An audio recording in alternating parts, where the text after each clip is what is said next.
Right. Anyways, let's jump in here. Unicorns with a standard red side ban so far in the jungle, targeting Svenskeren. No problem there. These are pretty much across the board, actually, the standard bans you expect. Yeah, especially the Caitlyn high priority here in North America. DoubleLift said he enjoys it, can play more of the pop-off champions, the Tristana, the Kalista, things like this. We'll see if he comes to that one yet again. Gragas first pick, gonna be the grab yet again, a top jungle flex. It also ends up being Hauntzer's most played champion, the number 2 here for Vizicsacsi after that Shen ban. I wonder if you are the Unicorns of Love, considering what is available. In the past, like, usually they invest early on in the top side of the map if they can, so the Shen and the Galio, but given that both of those are away, they'll often go towards getting an early AD carry and an early jungle pick. This is usually where they would try and get themselves something like the Warwick, so that Xerxe at the very least has something comfortable, but instead, they're just going to invest into a strong 2v2 bottom lane, and here in Europe, we do love our Rakan. Yeah, the Unicorns of Love indeed, and they have the bottom lane of love. The bottom lane of playmaking is actually what it should be named, because Rakan, we saw it on display so many times in North America, right out of the gates as soon as the patch went live, the super long distance that you can engage with this champion. And I think that Unicorns, this is good for them. Going back to something where they can just have a go button. They can guarantee themselves fights if they want them. It's almost impossible. You can engage from basically a screen away, so unless there's incredible warding, they should at least have that option. I'm a little surprised that TSM chose to go for the Braum rather than the Tahm Kench. I think both are fine into the Rakan, but Tahm Kench really disables all of Rakan's playmaking potential during the laning phase, simply because every time you try to go into a target, Nom, I'm going to eat you up, I'm going to take you to safety. And especially the fact that even Thresh was allowed up, and it's been such a prolific champion, but it's not going to be picked up here in this matchup. Bjergsen going to get his blind pick. Syndra, certainly a scary one, but Unicorns clearly were aware of that opportunity. Looks like they'll kind of pick with a Corki. Yeah, TSM last time around played Galio with into the composition. You know, it was all part of one piece of this moving puzzle here to have multi-layered engage. But after seeing so much success for the North American teams, camping mid, having mid carry, looks like Bjergsen back on his Syndra, which he gained a name for himself originally here. And they've given Exileh something safe to play in the middle lane. Corki, you can just invest in early magic resistance, grabbing the Hex Drinker. You should have fine wave clear. You shouldn't stress too much about the harassment so Syndra can threaten lane, and it's much harder to camp a Corki because you do have the Valkyrie to get to safety as well. So I think so far, pretty safe. You have good siege, you have good scaling on the side of Unicorns of Love, very conventional, and now we're just looking at them rounding out for their top and their jungle picks. Right now it's going to be Tristana lopped off the opportunities. We'll see if they add another bot lane ban here against DoubleLift and see if they can run him out of options. No rumble out for Vizicsacsi. They just keep going down the list of champions that Chachi's played more than once. Phreak to be the other one. They want to make him bring out something almost more unique here. Final ban for Unicorns of Love, one more for TSM. Then Unicorns will get first pick on the second phase. We'll see what it is. I wonder if Unicorns choose to ban Ashe or Jhin here. I would go Jhin.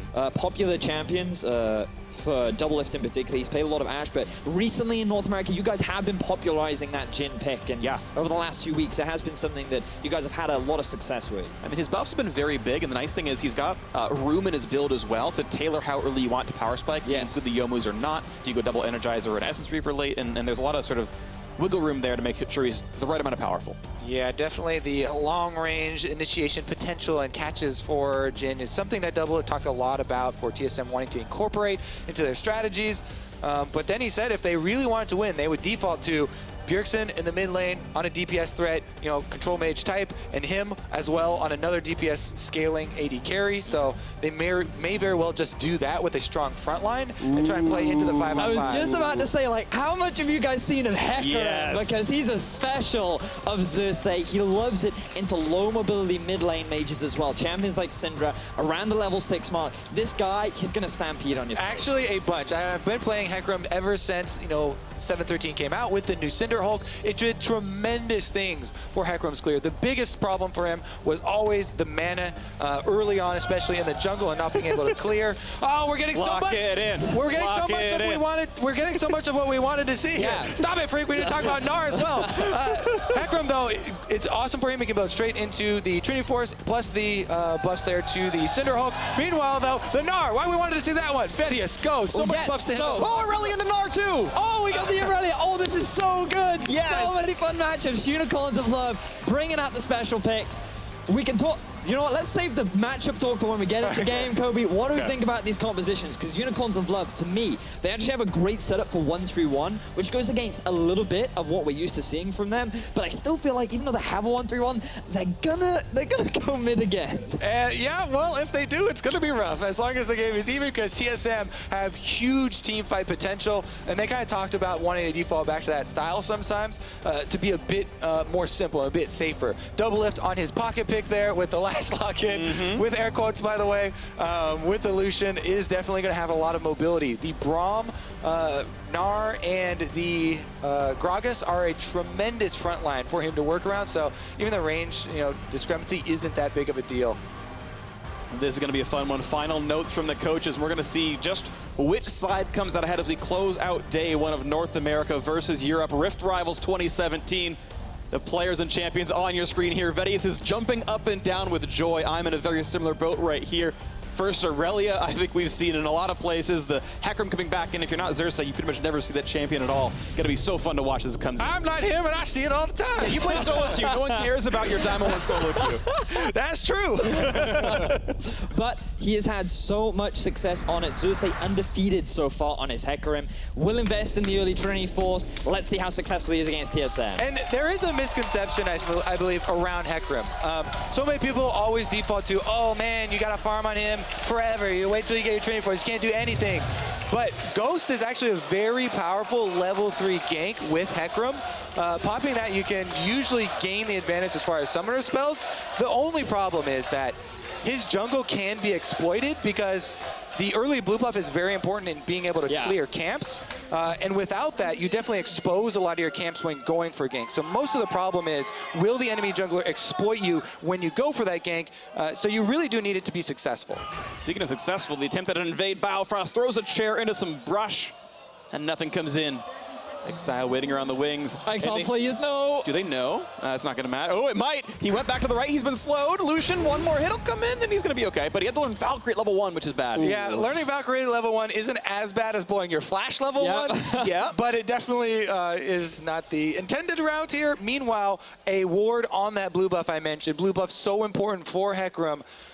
Cannot state that enough, so maybe we'll see a TSM concentrated effort to go over there. And Xerxe looks like he feels it a bit. And so one of the other strengths of Hecarim I feel that he does have is his ability to counter gank too. The amount of mobility that he has and the way in which he can respond to a lot of the early setup that enemy junglers try to make is actually very effective, especially when he comes in at full health. So I think that he has early game potential, but his real strength does come in the mid to late game, where he can just charge onto the backline, very easily dive onto those low mobility carries and chunk him out of the fight.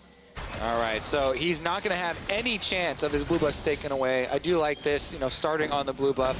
Even though you give up the extra bonus experience on Raptors and all that, blah, blah, blah. Blah, blah, blah, blah. Very important for him to have that cooldown reduction in mana generation. Meanwhile, Svenskeren gets a very nice leash here. The super leash, quote-unquote, that we have seen so much recently, and we'll return back to the Raptor. So, we have the Hecarim chat. Let's talk about Irelia into Gnar, because as you rightly said, Kobe, we as a caster team were excited, and we thought we'd see way more Gnar in the meta because of the buffs, because he has more damage on his Q, the range in his Mega Gnar form on the E has been increased, and overall he just feels like a very strong top laner right now. So, one of the things why you see so much Irelia, classically into Gnar, is because Irelia is very good at abusing the mini form. Yeah. Actually on display right here. Timely trade there from Vizicsacsi. You can jump to the dying minion, which gives you a reset for your Q, and you can engage on him while he's in the squishy form, closing that distance. And the fact that he's trying to whittle you down with the boomerang and with those auto attacks only serves to your purposes of getting your stun off. Sven's gotta be careful. Q could steal. He gets enough damage output of that one. Negative MR helping as well. Red buff is on it. Chachi slow gets a stun, but now he's got to run away. Q's to the scuttle. Smart play, and that might give him enough space as mid lane pressure in for Exileh means Bjergsen can't show. Ooh, that does, reduce a little bit of that threat that he was building up in the top side. And Contracts will be able to clean up the Scuttle Crab as well. Nice trade from Bjergsen. Yeah, good damage out there. Got the cannon at least. But another great thing about Irelia into Gnar as well is the fact that when you go into Mega Gnar, you get bonus health, which means that you're almost always guaranteed to get the stun off when he transforms into the big form, and you can just immediately disengage and just buy time when he's in that big scary form that you often want to avoid. And coming into the late game side lane threat as well, you have to be wary of when Hauntzer, if he decides to go for something like a Frozen Mallet, because Irelia's biggest issue is if she fails the Q and it's on a massive cooldown, she can be very easily kited out. So that's just something that she has to respect as the game progresses. And a lot of it, whenever you have matchups that kind of depend on kill pressure, does also hinge on jungler intervention. Yes. So Irelia is so good when you have jungler pressure because she can take the opportunity to close the gap kind of at a whim and go for the all-ins and go for the kills. If you're the one also controlling vision around that lane and have that jungler pressure, that can really swing the matchup.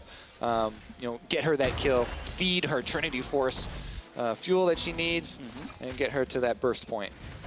Let's see who comes in next. Not going to be landed right there. Good damage on a Biofrost, but by putting the shield up, he cannot be rooted away by Samux, and so nice soft counter there. Braum into the Xayah. Keeps himself in a pretty healthy spot. And Lucian is an AD carry that we don't really see here in the European LCS. We see him in the mid lane a few times, but after the mana nerfs that he had not too long ago, he slowly fell out of favor because the same sort of pressure that you had sort of whittled down because you were always running out of mana in the mid, which means that your opposition could freely farm. But being picked up by DoubleLift, he has mentioned this is one of his comfort champions. Yeah, it's very good. He considers it one of the pop-off champions. If he does well for himself, you'll see him keep going. Nice stun out from Bjergsen, really doing a great job with these trades. Exileh, despite the Warlords, yeah, really getting pushed out, and the sustain, not enough to stay in lane, gonna get knocked out right here. All right, jungle control as well, pretty decent there. You need to have that vision. As we saw, that ward definitely did alert Xerxe to Svenskeren's position as well. And you still need to get the, Hunter's Potion, by the way, for your upgrade, especially if you are going to be giving over blue buffs. Nice attempt there, but again, Biofrost there for the shield in front. You really can never trade on the marksman in a Braum lane as long as the support plays well. Biofrost did, and they're fine. And DoubleLift's continually saving the dash for the engagement from Hylissang as soon as Rakan comes in. Dash just enough distance there to get out of knockups, usually. We'll see him keep trading blows, though. Of course, Hylissang doing a great job playing for trades, landing a lot of Qs right here, and really is playing quite nicely for himself. Samux gets a bit of a trade, and look, they're getting ship damage in. It's solid for Unicorns of Love. It's just equal farm with a bigger wave available to TSM. Yeah, one of the things that you'll see more and more on Rakan is this early coin start, and part of it is because of the early cooldown reduction that you get on the item, which means that you can be a little bit more aggressive, look for these trades, but also the amount of mana regeneration that you get back is actually insane because your mana costs are fairly high, which gives you a little bit more freedom. But we have to pay attention to this top lane because I can see both junglers hanging around. Well, here comes the jump on forward, but not ultis available, so not going to mean much. Yeah, I was thinking that they were going to time the jungler presence with the Mega Gnar transformation because it is telegraphed. You can see the bar charging up, and you would expect the Gnar to go in for those trades. He did kind of abort that plan, as you saw before, and walked over to Krugs. But now that Hauntzer is exhausted, if he does go aggressive, which he probably won't do in this pushing lane, he would be in an even worse position. But as we said, they kind of missed that window where he was confident enough to go for something. Yeah, the timing difference actually there does matter. He's still on Krugs right now, but the blue buff is respawning in about 10 seconds, and he'll be late to the party if Sven wants to go for a steal. Looks like it won't happen here, and top lane will just farm back and forth, and that'll get reset.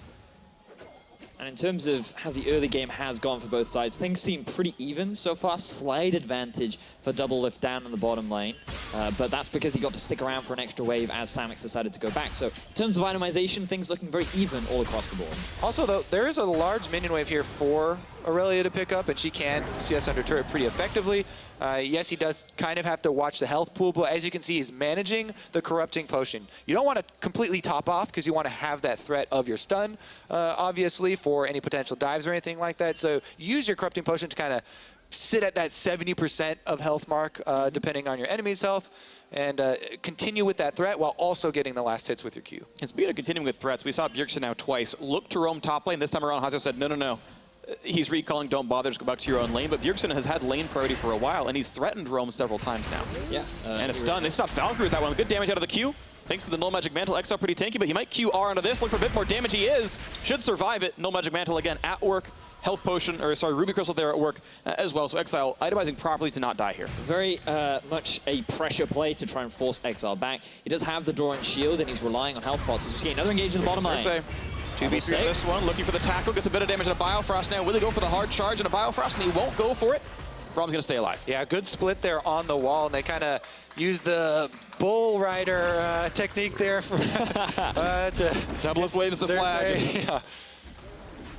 Into the wall. But honestly, yeah, let's return to that mid lane because Bjergsen does have the mana regeneration to continually use his ultimate like that just for health gains and try and continue to harass Exileh and kind of make him play a little bit more defensively and work up the CS lead. And I'm looking at these compositions and I'm thinking about what TSM are looking to do as you see it as a gank mid. Body slam there, explosive cast going to land. Exhaust onto the tank doesn't mean nearly as much. Stun's going to be there as well. No ulti up yet for Bjergsen as Xerxe rejoins. Flash auto's not going to be enough to kill, and the chase still in for Xerxe. Not going to go for the full kill. No ulti used. And this is the power of the counter gank from Xerxe, who's in the bottom side of the map. All in happens top. He's got a lot of damage here on a Hauntzer. He's trying to hook the but not going to get it. First blood solo kill on the top lane. The counter pick pays off. See, as soon as he sees the jungler, there's that engagement. The burst potential we talk about is Trinity Force is completed on the last back, immediately takes advantage and gets the kill. Vizicsacsi, Spring Split MVP, gets the solo kill down onto Hauntzer on irelia into Gnar. European fans are super hyped right now. Yes, you are. And DoubleLift trading back and forth here as well. And Unicorns of Love now sitting on that nice solid 500-600 gold lead. The first blood worth 400, and the landing phase still in their advantage as well. So really, I gotta say, a well-played early game here for Unicorns of Love, especially a stark contrast to the previous game they played. And I'm thinking about what this also means for the side of the Unicorns of Love. So we can see exactly how he's doing this. Now, bear in mind how he uses the minions to close the gap initially. He still has his Q up, so the moment Hauntzer creates a gap, Xayah can still follow up with the Q, so there's always a means of sticking onto this Gnar. Yep, exactly as we said, closes the gap, gets the burst, gets the kill, and that is further going to fund that Trinity Force that we talked about. Meanwhile, in the mid lane, package picked up for Exileh, so he'll be a little bit more safe, but in that last exchange, he burned both summoners, and Bjergsen does still have his ghost. Another stun landed, though, means a lot of damage. The Hex Drinker, though, plus parts of a Phage. Sven waiting around on the wings. There's no jungler on the bottom side, but he might have gotten spotted by a controller even walking in the first place. And they will walk back and forth. And yep, Sven spotted. Doesn't go through that brush, though. So he's not going to clear the ward just yet. Looking for the play in the bot lane, but of course they know he's here. Yeah, exactly. And by the movement of the bottom lane, you can kind of infer that you've walked over a ward. He may not say, oh, it has to be that pixel brush. There has to be a control ward in there. That is one of the most common, though. So might go back and check that on the way out. Meanwhile, Hylissang taking a lot of damage available. The perfect timing as well, and he just kept waiting to jump over and never did it. And now it's going to be a possible stun. What a ulti. A failed prediction by Svenskeren. Means something picked up there, but a root on double. He's got to run away. Still 300 health. Here comes irelia, flashing away to safety for now. And the re-engage comes in as Hauntzer's now part of the fray. That will be a stun. It will be a slow as well. But they will not pick up the kill. A trade of teleports, and out they go. Big question mark for Hylissang. Why would you try and clear out that ward when you know the enemy jungler is in your half of the map and your enemy bottom lane has the push priority? Unicorns were thinking about stopping those backs there to buy time for Xerxe to come down, but TSM back off fully under the turret, so they won't be able to get that counter kill on the bottom side. Giant farm lead, though, for Vizicsacsi. He's going to feel pretty good. This irelia can absolutely take over this game, and a champion to watch. She's going to keep winning that top lane matchup for a long time until Hauntzer gets better items. But this also ties in nicely to the point we were briefly discussing earlier about like what both these teams are looking to do, right? Because bear in mind, the whole goal of Unicorns of Love is to wait and scale up. They have really good scaling composition with the Corki and the Hecarim, and making plays like this is not going to help you scale up because you're going to force Samux behind, and it answers nicely for exactly what TSM want to do, which is very much try and get DoubleLift ahead and get him snowballing on this Lucian. And sometimes we say scale up and we mean multiple crit items, but okay, never mind. Let's take a look at this engagement first. Auto shots in the Biofrost. Yeah. The shield is up, just jumps right back. All right, he should be able to get out of it. Sometimes we say, oh yeah, you need to get your Infinity Edge and all your crit multipliers. For this, everybody just wants a Trinity Force on Unicorns of Love. That is the extent of the skill. Like, once there's a Trinity Force on irelia, on Hecarim, on Corki, they're ready to go. And they want to use the tons of damage with their triple Trinity Force comp. You see, this was the flaw in their battering ram before. It didn't do enough damage. You see, so when three battering rams. You need 3 battering rams, all fueled and ready by the 20-minute mark, and that's when they're going to look to siege onto the doors of TSM. Well, they got the phages to hammer it back together. Hopefully, it's going to have a nice sheen over it, and they'll be ready to go. Yeah, you like that, right? I think I nailed it. That was good. Now we have the top lane pushing back in, and DoubleLift and Biofrost on this lane swap, the same place that Unicorns of Love are. Q's going to miss. No chair yet. And only +3 farm there right now for DoubleLift, still waiting to scale up with his own Essence Reaver. Meanwhile, we've got Xerxe waiting for a counter gank there, backed by Krugs. Efficient setup, and might go more offensive. DoubleLift and Bio are going to see him a little bit late. Here comes the pony. The flash, the charm, everything's there. Now Double forced to run away, but he's not long for the world, and Xerxe picks that one up, and knock up for Biofrost not going to be much either as the chase continues, looking for the next chance. The flash over to safety, Biofrost going to get away, but 2-1 UOL. That's top side, though. TSM should be able to take objective top, bottom side, and they do just jump on that Drake. DoubleLift, however, dying, plus the flash of Biofrost and turret damage here. That's going to be a lot.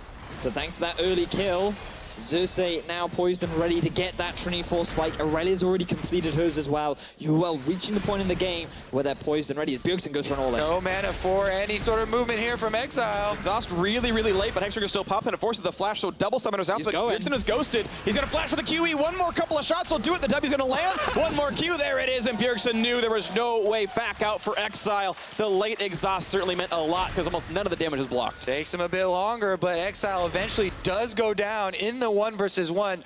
That whole time, though, as we said, the turret objective still taken for Unicorns of Love, so they got that first turret bonus. Bjergsen now might be it. Xayah can't stun unless he takes some damage here.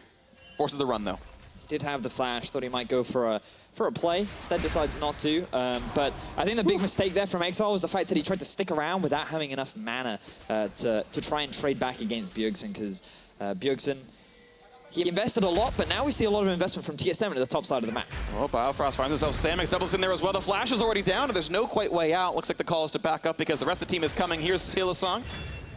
You've got the rest of the squad nearby as well. Xerxe was walking back up. 3 in the tri-brush, looking for that top lane turret. Just maybe they're going to find Hylissang one more time. They're going to find Xerxe. Body slam's going to land. Explosive cast. Not going to land in time. Xerxe was able to get the ulti across, but they found a slow into Exileh as Bjergsen forced a kite back package, gives him to safe, though. Pretty good, be just fine. Pretty good trade there from Exileh, actually, chunking down Bjergsen and knowing that he has the uninterruptible package to be able to get him back out of there. That should give them a bit of an edge here on the mid lane push. Out they go. Hylissang going to get slowed down and find himself Svenskeren. It looks like, again, the Gragas is all going Runic Echoes here. All right, they're collapsing here with the extra Trinity forces of Hecarim and irelia from the bottom side. TSM have to be a bit wary. They don't have DoubleLift with them. They're going to find the Charmer. The knock of the Quickness going to find a third as well. They're going to look for the dive, and they might just have it. Vizicsacsi with the ulti gets one final shot down, and a Bjergsen takes him out in the mid lane. Sven going to fall as well. Now Hauntzer is Gnar, finds one, gets Exileh. They're going to get a second as well. The turnaround from the tanks. It's 2 down on both sides. And DoubleLift is coming down the river. He's walking over Vision, though, and you can sync up your recall, so no problem there. And both of them are out of there. And TSM, they respond beautifully to the way in which UOL tried to dive. I feel like they read the play very early on. They could clearly see what was going to happen. They know that Unicorns of Love want to try and utilize this power spike. And you can see the Gnar, he's ready to come in from the bottom lane. The TP immediately, the moment that engage comes out from Hylissang, Hauntzer's ready to join the fray. He comes in a little later than he would have liked, but there's 2 members so deep behind the turrets that it's easy for him to then clean. That's the key. They were so deep there. Samux was tanking the turret. He took 3 shots and never got to get past the front turret with the dive. Nobody, tanky enough to actually face tank that one. So they're completely split up. They got locked down with the teleport. And even though teleport is a big cooldown and that's important, the flash engage from Rakan is also important. He didn't actually have to use flash in that one, though. It was someone else's that he went off of. Yeah, still diving in there with the rest of the teammates feels pretty good. And it looks like TSM looking for a little cheeky push, and Hylissang keeps cutting back and forth. Mobies will help him dodge. And out he goes. So if we could just toggle the vision that TSM have right now, they've invested a huge amount around the Rift Herald along with just the top side of the jungle. Their whole goal is to either get this top tier 1 tower or to invest in trying to get that early Rift Herald, because with it, you have to recognize that their siege is not the strongest. They have a lot of pick potential with the Syndra, but the range and ability to get close to the towers is actually quite short, which means that every time they get close, there's a huge risk of a Hecarim engaging on you or the Rakan. So having that Rift Herald will enable their siege to break through these tier 1 towers. Worth pointing out, though, TP advantage for Xayah, who's already winning his lane in the first place. One more shot, I'll do it, and Hauntzer took so long trying to fight him back. Doesn't come through. Xayah with his 2nd solo kill of the laning phase. He continues to not give enough room to this irelia, and even after he's been solo killed once due to the burst, after the Trinity Force is completed, TSM goes offensive in the mid lane, though they have to worry about being collapsed upon. Well, TP still is available to Xayah, though ulti down might not really matter, but so far it's not going to be a play as Samux himself is far away. The big knockback is there, and they found Xerxe. The flash into the turret, it's going to be double looking for one more, just barely. Gets the duel, wins it out in the end. Mid lane going to fall as well, and TSM in a 4v5 get the dive. Another great play from TSM. They identify that it's only Exileh and Xerxe in the middle lane. Xerxe is very squishy this early on into the game by going for the early Trinity Force, which means that with 4 members and a Syndra, they feel more than happy to go for that dive, get the kills, and break down that tier 1. And remember that TSM have built their team for 5-on-5 team fighting. So if they commit to your turret push like that, you have to respect the dive. You have to know that they're actually the ones using the battering ram style this time around. They're looking for 5-on-5 to fight you straight up. And really good engagement and tower dive there from TSM to take that opportunity. UOL stepping up a bit close. Svenskeren following up on Bjergsen's stun. And I feel like the mistake here is from UOL by not sending Exileh off onto a side lane, because what do you actually gain from having your AD carry up in the top lane? Like, he has nothing to push. Sure, he has a tower there, but there's nothing really to punish from the side of Unicorns. And when you have Samux and Hylissang together, there's a lot more wave clear, there's a lot more defensive setup to better protect that tower. But so I think the lane assignment's a little bit off for the Unicorns of Love, but regardless, great play from TSM and another advantage game. There's your pop-off stats, Phreak, as you were referring to DoubleLift. That was earlier in the day versus G2 on his Tristana. Yeah, not quite as immaculate in this game, but still having a pretty good show for himself. And Samux slowed down, but he's got the backup because he keeps going forward off that. And TSM rightly going to back away here.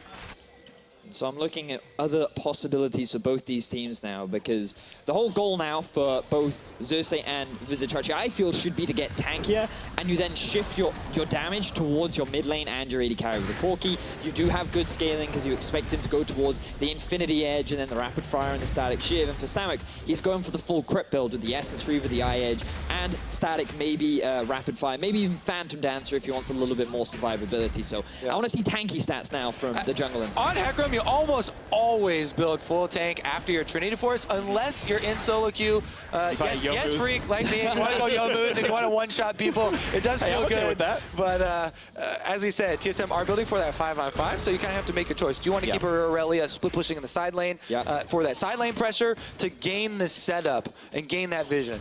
And you're actually talking about Zeal items, Andy, but I actually think Hurricane is the right choice here for Samux on the Xayah because it's a triple tank composition. You're actually going to hit all of them, and even if the passer gets blocked by Braum, you'll just multi-hit Braum and kill him faster. I actually, against tank teams, I actually really want to see Hurricane because you need to multiply that damage and keep up with what TSM is putting out here and cut through the front line. But we'll see if all they need is wave clear because they're going to win through Xayah, right? If Xayah's going to win the game 1v9 by split pushing, then all you want is Shiv for wave clear to let him win the game for you. The thing is, though, the only way in which you're going to win on the side lane is if UOL can hold off the other 4, maybe even 5 members as the group. And you know, we talked a lot about the battering ram and how the fact that TSM, they're all about trying to just run down mid themselves and try and force fights. If UOL cannot hold them off and instead try and use the Irelia to actually come into the fray, that's actually a big opportunity for TSM to then swing a lot of these mid-game advantages in their favor.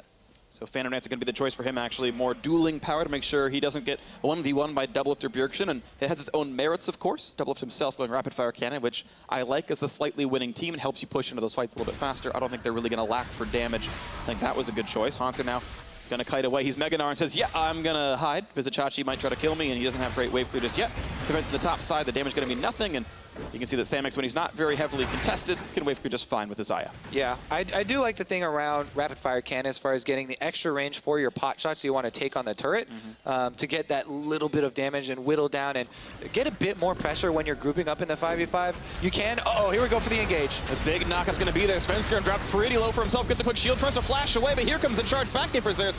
Gets the fear, but he's got enough teammates. That ulti means absolutely nothing. A double stun out of Bjergsen. Exile's going to be a bit careful, has the Mega, and is just going to pop a quick Valkyrie or package to get out of that one.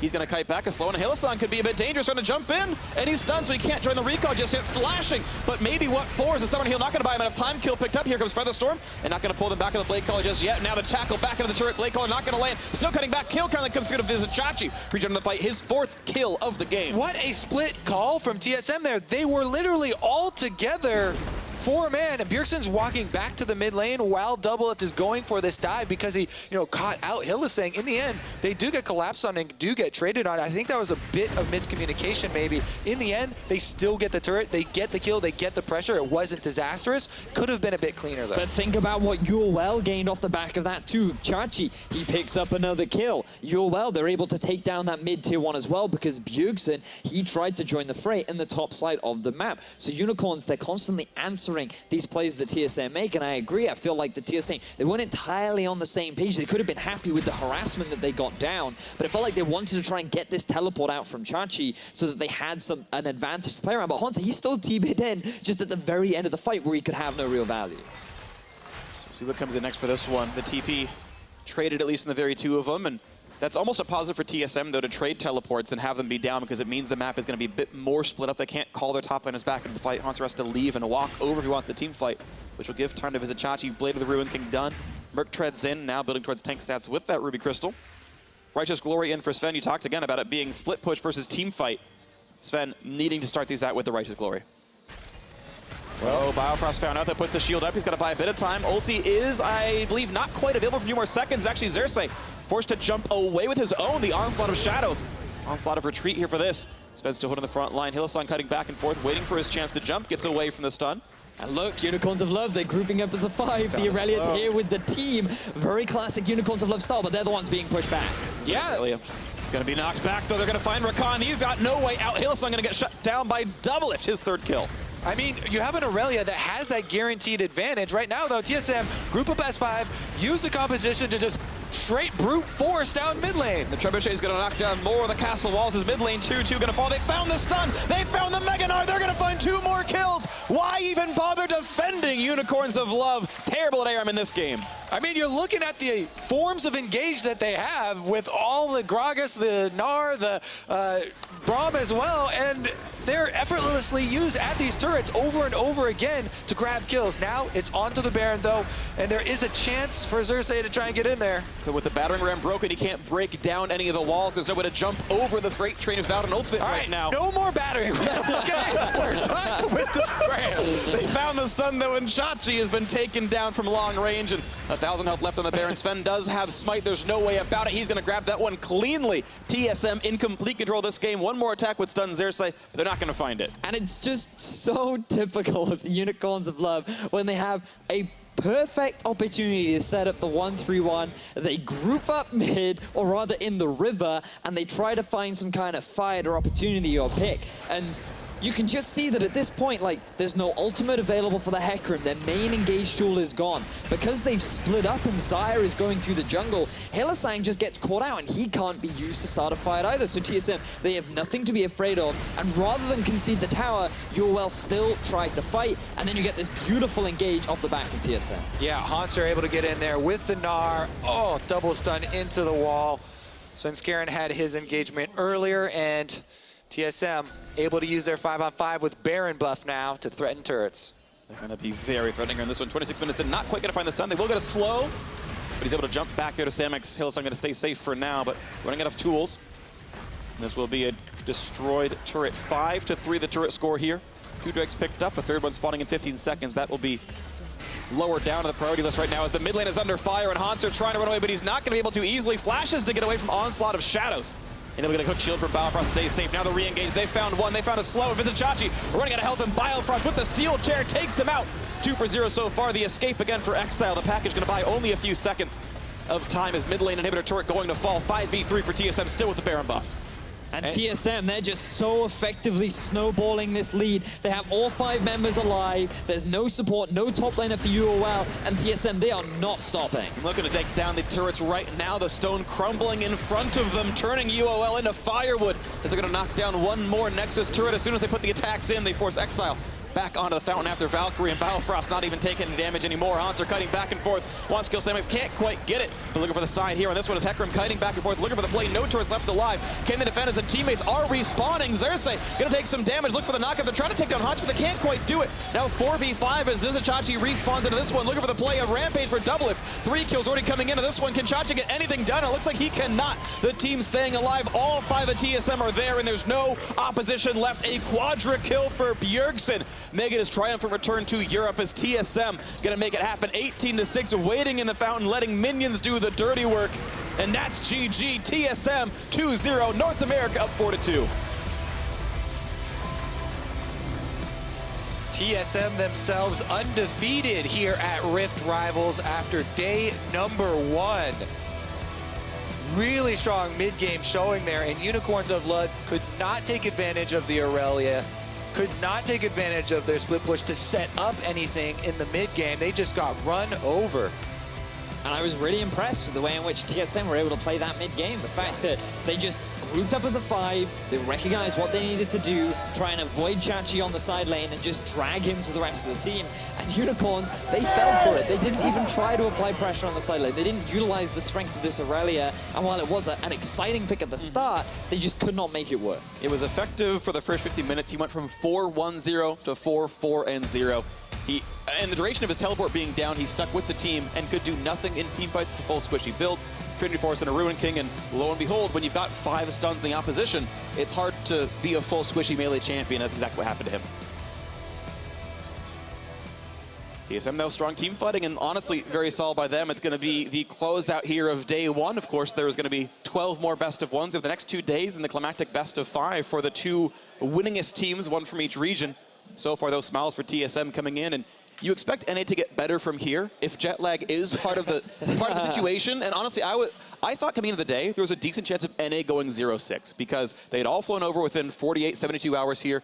In Phoenix One's case, right, they flew almost 12 hours after we did, and I've been here barely a day and a half at this point. And I think it's been a strong start for NA. You hope that they get a good night's sleep and they feel even more comfortable, but of course, again, there's so much more to be played. We know that EU can bounce back. And there's so much variability in best of 1s. Yes. So much can be learned as well from the other teams about if they have not done the proper research and finding their own weaknesses as well. But I also just think that there are a lot of weaknesses from some of the European teams, like that are being exploited, right? Because one of the big hype factors from European teams were like, oh, we have such unique styles. If you've never played against that style before, you don't know how to react.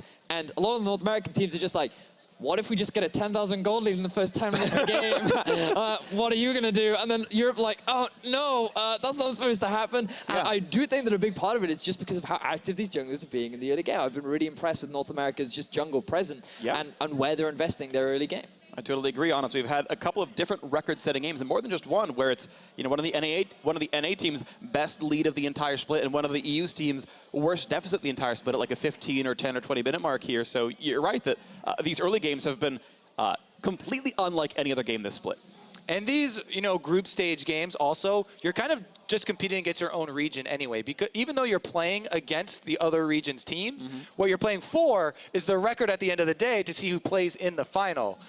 So honestly, it's a kind of a learning ground for both regions anyway. Right. As far as improving and just putting the best team forward for the 5-on-5 finals. But it's also a taster for Worlds. Also feels good for Worlds. Yeah, it also feels very good if you're an American fan. But this is also, to me, like a big taster for Worlds, right? Because this is the format for the group stages. Like, you do play those double round best of 1s. Like, you have to be willing to bring it out. So you're saying NA to win Worlds? Yeah, right now, things are looking like that, right? But also, we're identifying some big things. So I'm looking forward to seeing how the rest of the week develops. Sure. Well, keep in mind, the mantra is NA beats EU in the games that don't matter. And then when they do, Europe turns around. So the best of 5's going to Fnatic. We all know it. But that's going to do it for us here at the Castle Desk. Let's send it down to Dracos for a word with TSM's mid laner.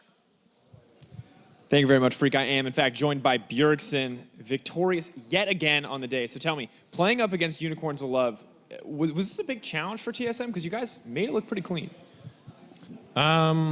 Just what I heard from other teams and watching their games, they're just very scrappy. They're a very scrappy team. They always kind of want to fight, and it's very chaotic.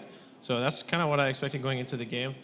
I think the game was pretty decently in our favor. The only real issue was kind of these picks that we never play against, like Irelia and Hecarim were actually doing really well, but the champions we're used to playing against, like Corki, was no problem holding down. So I think a little bit of unfamiliarity was the only real issue we had. Vizicacsi's Irelia was obviously a really good champion of his.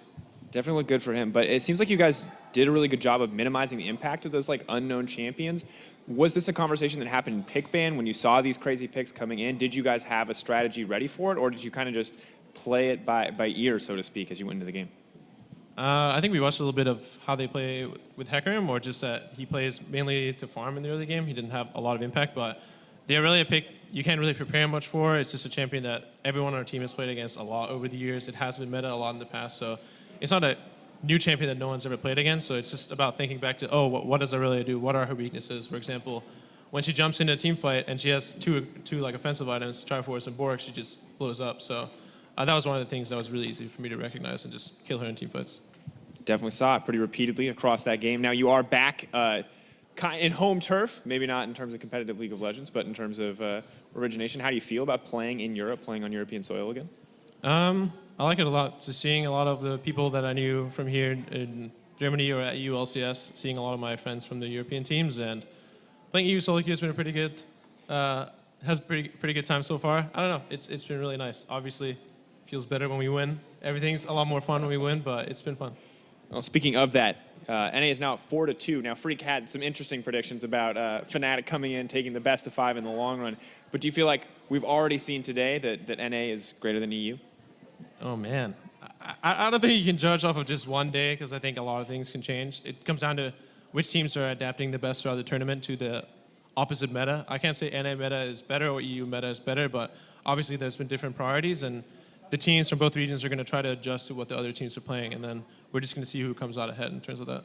We definitely will. Well, a very diplomatic answer there to close it out. Congrats again on your win, and thank you so much for taking the time to talk to me. For now, we are going to toss things over to the analyst desk to close out the day. Thank you very much, Drake. Burger King. Diplomacy all around. But I think it's also safe to say, although, yeah, you should take that off. Nobody got that. It's the end of the day. No one noticed. Nobody noticed. But we did see the Unicorns of Love, and we talked about the picks right there in the interview. Unicorns of Love, very Unicorns of Love-centered draft in this game. And with it, we also got to see some vintage Vizicsacsi. And here's that top lane 1v1 for First Blood. Brought to you by Acer, because I just wanted to get that out of the way, as it was a matchup we were looking at, the Gnar versus Vizicsacsi, and Vizicsacsi delivered. And I think that Vizicsacsi did play the 1v1 very well. I was surprised that there wasn't more jungle attention given to this lane, especially from Svenskeren's side, because this is a lane that Irelia wins in an isolated 1v1, but you win by all-inning. You do not win by sitting back and playing passively. You will get eventually like chunked out and stuff by the Gnar, and if when Irelia all-ins, Gragas is sitting there waiting in the bush, the game is like over for Irelia. So I was surprised that TSM didn't play more heavily around it, but Vizicsacsi played very well in the 1v1. Yeah, like I think they maybe just had respect for like Vici and the Hecarim 2v2 almost. Yeah. But they also like were able to get leads in other lanes, especially the dual lane did really well, and were actually able to shut down the Rakan and Xayah combo that is so famous in Europe, but not really played too much in other regions. So that was impressive to me. That I thought always that like that Bjergsen was like the big carry, and obviously like that, and he was able to solo queue his opponent. But in this case scenario, I think the bot lane did really well and was actually like more or less just advancing the game. Yeah, and I think even though Gnar is behind, it doesn't necessarily matter if you can just group 5v5 when the rest of the map is winning, because we never really saw Irelia get to extend her advantage, get to go to the side lanes and pressure her. And a lot of that is because TSM is constantly pushing and they have pressure themselves. Yeah, and making the right plays and also not allowing Unicorns of Love, well, even to do what they like to do, which is go to the mid lane and pick a fight. Even there, TSM were much stronger. We're going to take a look at an example of that one. Well, it happened over and over, and it was to me a very convincing game just from start to finish, but this kept happening. No, this mid lane siege was beautifully set up. They had priority, but they were also really decisive. And that's what's important. Like TSM has always struggled with the fact that they seem to be like undecisive, especially at international events, and especially against aggressive opponents. And I think they kind of shut this down a bit, like at least today, and especially in this game. Yeah, that's a great point. And Bjergsen had so many good stuns on Syndra. I mean, two-man stun there that sets up those kills. The dive that they had on the tier 2 turret right before they got Baron was another two-man stun set up by Bjergsen. And this is kind of the reason that he doesn't get to play Syndra very often in NA, is he doesn't often lose on the pick. And if he ever gets ahead, it always feels like the game is just like over. Yeah, super convincing day, I would say, even for TSM, even though it was a different game versus G2. They got 2 wins on the board. Let's take a look at the standings after day 1 and the action here at Rift Rivals. Not too much to say there because there haven't been that many games played, but NA is definitely on the upper hand. But what I really wanted to look at is also the individual results of the games, because I feel like a lot of the thoughts about what the teams or how the teams would show up to this tournament have been a bit dismantled or turned on its head. Fnatic is not looking as dominant as a start. Unicorns of Love is definitely not looking dominant, and the American teams have brought something to the Rift. Yeah, like the American teams seem to be way more aggressive, and this is something that you actually expect from European teams due to the fact that their meta is more or less created in isolation, where like EU is less likely to watch Korea and therefore more likely to actually like find other ways to win the game. And TSM and especially P1 surprisingly coming in with a lot of aggression, and C9 too. It's just something that I think Europe wasn't prepared for today, but will probably like end up being prepared for tomorrow. And I think, honestly, the record is not what you should be concerned about if you are an EU fan, right? Like, I don't think it really matters, 4-2, whatever. But for me, like, looking at Fnatic, I'm more concerned about the ways that they've been playing these games, the way that they lost, and even the way that they won their first game was not impressive. And for a team that has looked so good, watching them throughout the summer split, like that's more what you're concerned about, whether it's they're not used to the playstyle that the NA teams are bringing, or, you know, different priorities in meta. That's something that we had talked about, you know, seeing in some of the games things like, you know, Caitlyn, LeBlanc, Gragas that C9 got against Fnatic, that first round draft. Like those are three of the highest priority champions in the game in NA, but in EU, they're not as popular. Yeah, it's actually interesting to see like almost this shift in questioning where like to begin with, we're always asking, can NA teams actually handle EU's aggressive playstyle and EU's almost like 1-3-1 meta? And it seems to be more like, can EU handle NA's 1-4 meta and actually control playstyle where they get like small leads and translate these small leads into big team leads? Yeah, absolutely. I think that's very much shown today. And one standout performance I also want to highlight is C9's mid laner, Jensen. He came up with a very strong performance, not only on LeBlanc, but especially on LeBlanc versus Fnatic. Led his team to their first victory at Rift Rivals, and this was also a great example of snowballing a lead and playing the map. Yeah, and playing so well around Jensen and enabling him. I mean, Smoothie and Contracts came time and time again, and really was a pretty good day for NA mids in general. Ryu had a huge game on Corki. I mean, we just saw a dominating performance from Bjergsen on Syndra, so all three of them at least had one really good game. Definitely so. It's looking a bit scary there, and also like just the story of Jensen, the fact that he gets to play here on the European stage and show his worth. If we look at the standings so far, do you see any promise, any team that might develop and crush the rest? I feel like TSM is looking the best to me, or feels the best to me from all the teams we've seen today. I'm not entirely sure. Like I was really impressed with C9's performance against Fnatic. So like if you take the loss against G2 with a grain of salt because of the fact that Sneaky kind of got caught in the mid to late game and enabled G2 to come back, I think that C9 is actually like up there with TSM, and it's more or less of a question whether or not EU can actually like get back to the level that they aspire to be at. For me, like my expectations are not getting too high, because I know like watching these guys in the NA LCS, sometimes they'll have like this amazing series and you're like, oh my god, they figured it all out, and then the next day they just get absolutely stomped. I want to push it back in your favor, because before the tournament it was all like EU's gonna crush everyone, and now like just remember, no, take the hype, take the hype. That's how it works. Well, we did see some NA wins for actually today, but some EU wins, but the stats don't lie. Let's get a look at Rift Rivals Day 1 by the numbers. The stats break down 4-2 in wins, goal difference at 15. Oh man. It's a draw, and then for Quills, NA is definitely up as well as the Dragon. Well, the goal difference is actually negative 1.3K for EU. That was wishful thinking. I didn't see the minus. That doesn't look good. No, totally, it's not true. It's probably an error. No, just kidding. But all yeah. fake news. You can't believe that. According to the stats, North America is also seemingly stronger. Which one of those But is remember, the most Europe important? is still heavily favored. I mean, yeah, I guess. No, the most important set is actually this goal difference at 15. Like Nash's and Dragons and everything like that is like something that's almost arbitrary. But like I think this 15-minute like goal difference means that these teams are actually able to like get early leads and put EU down, and actually like just make sure and like that they have a good base to like get those drakes and nurses later in the game. And being ahead means you can take the dragons and stuff, right? So that's obviously pretty correlated, but it is kind of crazy to think. So G2 had 5 dragons in one of their games. So that means that all the other European teams in the other 5 games took 3 dragons, right? Total. So like that's very low dragon control, and like I don't think that it's just a priority thing. I just think it's speaking more to the fact that NA has had some very strong early games, so they're able to have access to these. Well, that is super surprising to me as well, because you think actually about most teams. C9 kind of an okay early game, TSM kind of an okay early game, Phoenix One surging, but Fnatic was the team that was supposed to like get the numbers up for the side of Europe, because they had a 1K gold lead on average at 15, or 1K higher than the European average. Than the European average. That is what I meant. And now, all of a sudden, the whole European region is god-awful in the early game. So what are we going to do? It's only one day. We have to see what happens tomorrow, what happens the next day. Something amazing. You could always do that. He'll fix all the problems in the early games as he has for the monkeys.